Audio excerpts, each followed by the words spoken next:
Hello everyone. So I am just going on an essential journey, and I don't get much more essential than this because I need to go in and get a check-in for a job which I've been doing for the last month. So I've got a few things to talk to you about.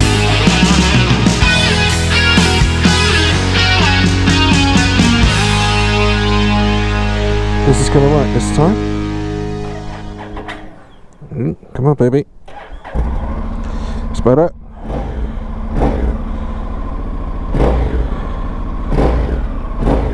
Let's go. I want to say how nice it is to be out again, but it is blimmin' freezing. First time I've worn my winter gloves in a little while.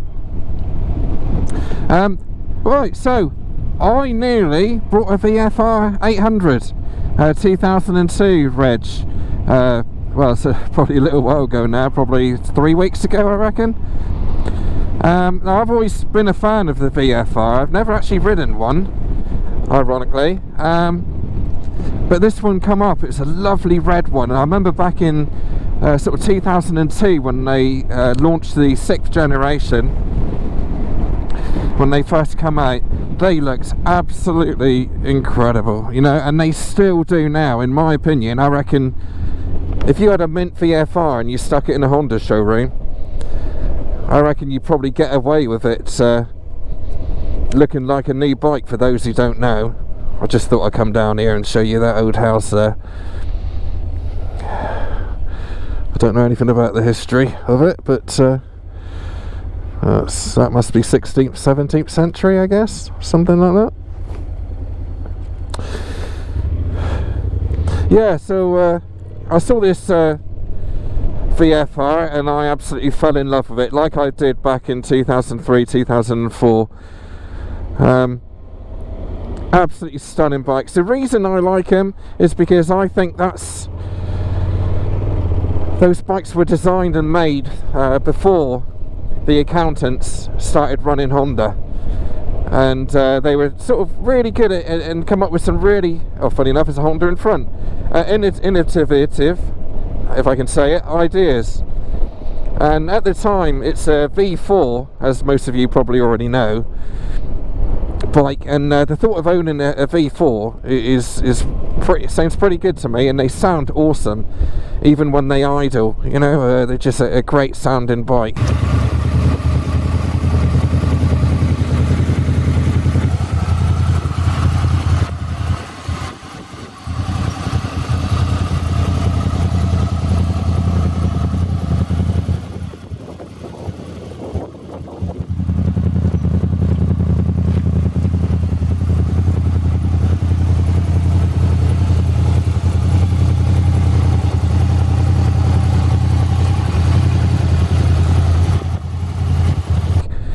And they got the sliding, it's not sliding cams, but basically if you take it up to 6,800 RPM, that's when the second lot of valves kick in. I know I'm not explaining this very well, but basically you take it up to a certain speed and an extra set of valves kick in, and it all works off of oil pressure. Let's go down here, shall we?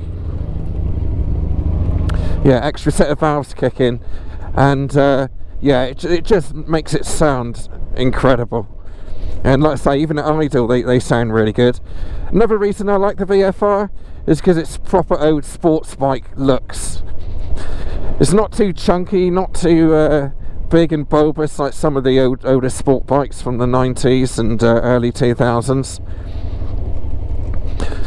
But it's just such a good looking machine, and for me the red one looks the best one, and this is what this was. I just walked by and saw it's for sale, and that was it. I basically lost 4 days of my life going onto YouTube and researching it, you know, going onto Richie Reader's channel. Of course, he's famously a big fan of the VFR for good reason as well. I like it that it's basic. You get the ABS, you get the combined braking, which I'd rather not have. Not a massive fan of that, but they seem to have got that sorted really well. A simple bare bones motorbike, and as I say, it's when Honda were innovative, back then, and they tried different things, and that can only be a good thing, can't it? Hello. That can only be a good thing. Whereas these days, you know, everything seems to be built to a budget, and it's understandable to an extent, but it's lost its creative edge, and it's lost a bit of character. And all the manufacturers are the same. Suzuki have their little tricks as well. I mean, they got the Hayabusa coming out, which is a total revamp. But prior to the Hayabusa, what did we have? We had the GSX range, which we had the GSX 1000, and they brought out the new Katana, which is basically the same as the GSX, just a different body kit and a few other things. Nice bike though, I'm not saying that, but you know, it is a nice bike still. And the V-Strom 1050, which is exactly the same as the 1000 that they brought out the year before. So yeah, it'd just be nice really to see some new fresh bikes come out, I think, rather than new versions of existing bikes.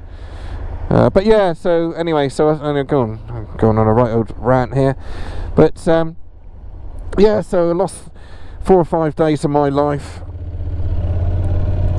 you know, debating whether I should get this VFR. I loved the thing. I thought it looked absolutely brilliant, such a sexy bike. And then I went up close to it one day and I started to build a case not to buy it, because the tyres were pretty much down. It had 12 months MOT, but it barely had a millimetre on the tyres, so that's an extra 400 quid straight away.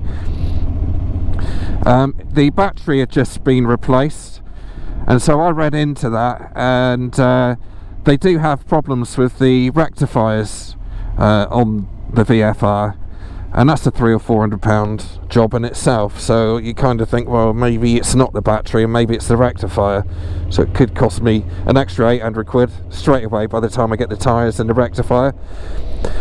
And then I thought, well, what's the VFR going to do that the NC won't? And to be honest with you, it won't do all that the NC does. You know, it might look nicer, and it would be a great bike to own, just to own and store in the garage,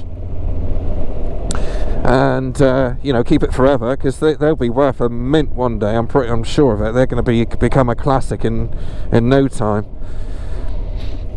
So I added it all up, and yeah, in the end I thought, well, you know, obviously I'm going to be riding a lot of bikes this year anyway, so yeah, maybe I might want something different.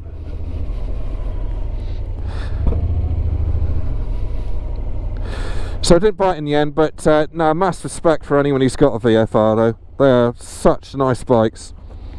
Certainly the older models, not so much the newer models, if I'm honest. And again, it's that whole thing again, you know, you can spend, you know, upwards of 10-12 grand on a bike, where, you know, that bike was, I think it's around 2 grand, two and a half, something like that. And you can get a bike that is, could be argued, might last longer, because obviously there's less to go wrong, and will ride just as nice as a, thank you, will ride just as nice as a new bike. What's the problem there? It's only parked up outside Subway.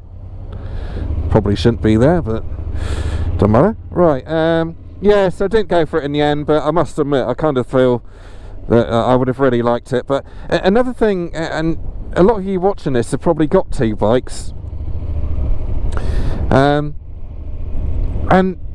when I had my 300 and when I first brought the NC and I had 2 bikes in the garage, for me, I kind of felt it gave me a second problem really, because I never knew what bike to take out, and every time I took out one bike I'd feel guilty about not taking out the other bike.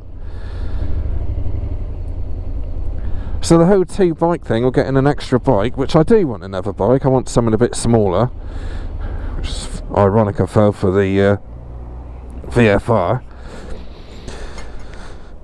But yeah, I do want something a bit smaller, just a hop on and go sort of bike.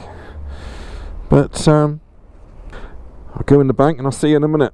Right then, I've sorted that out. Oh goodness.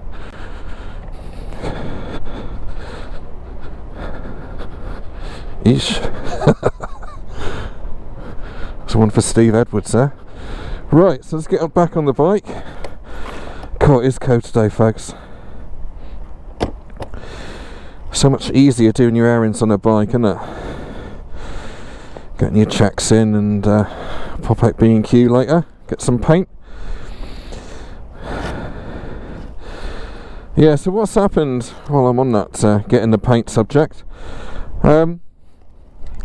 Basically all the videos that you've seen for the last 4 or 5 weeks were filmed in December stroke November, and I really got ahead of myself. I was about 4 or 5 weeks ahead, whereas what you're watching today is filmed yesterday.